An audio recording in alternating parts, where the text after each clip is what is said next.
We've all probably heard of albums like Pop Goes Punk or Metal Goes Punk or just genre-bending covers. And that's what we have today, because Bring Me the Horizon, a heavy metal band, is going to be releasing some of their albums as just completely lo-fi covers. And before we dive into why this is a good idea for them, but also for lo-fi musicians, don't forget to like, comment, and subscribe. So why is this such a good idea? Well, for a couple of reasons. First, for Bring Me the Horizon. Bring Me the Horizon is going to have the opportunity to reach out to a lot more people. Metal may not be everyone's genre of choice, but with a lo-fi cover, we're going to be able to take these songs and hear them in a new light. And for people that are fans of lo-fi music, they might be able to see that, Bring Me the Horizon has something to offer that they might like.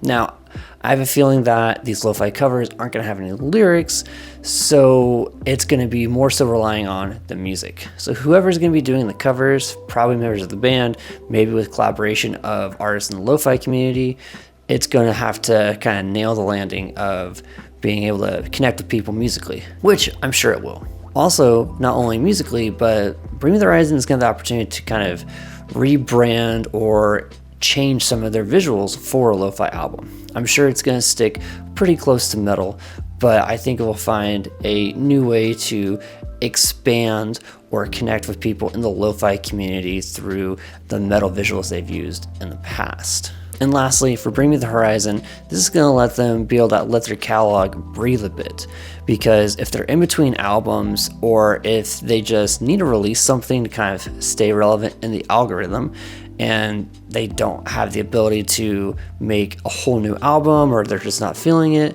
or maybe they're just really inspired by some of these covers and want to release it, this is going to be a way to kind of bridge that gap between releases, because to do an album every single year is tough. But if you were to say we did an album this year and then the next year you do like a lo-fi cover release, then you have time to breathe along with like a tour in there. You might be able to get by with releasing an album every 1 to 3 years. So it's going to give the band the opportunity to rest, breathe, and focus on being creative in new ways. Now for a lo-fi artist, this is a big deal because people in the metal scene probably don't listen to a ton of lo-fi music.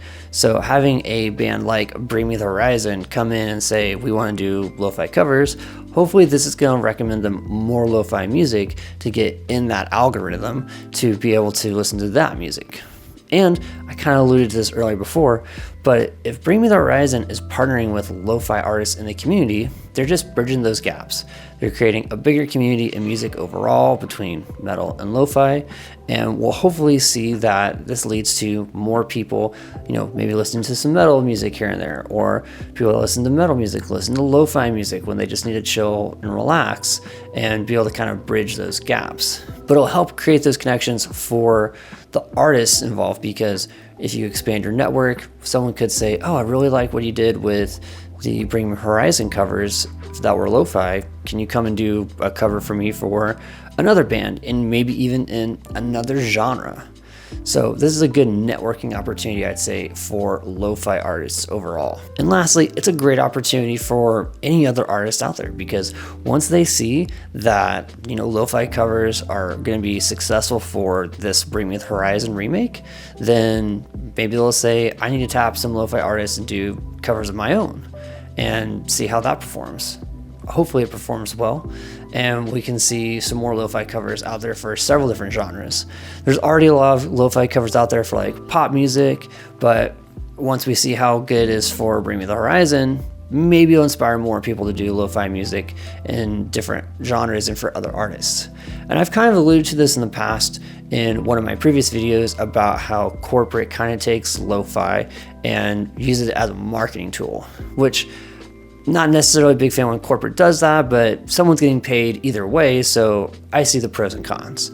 And in this situation, I think both artists are getting paid, so I don't see very many cons of lo-fi artists covering metal songs or any other cover of a genre or music out there in general, because both artists are getting paid at the end of the day.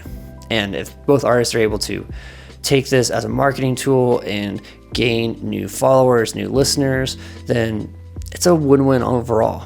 So very little downside in this situation.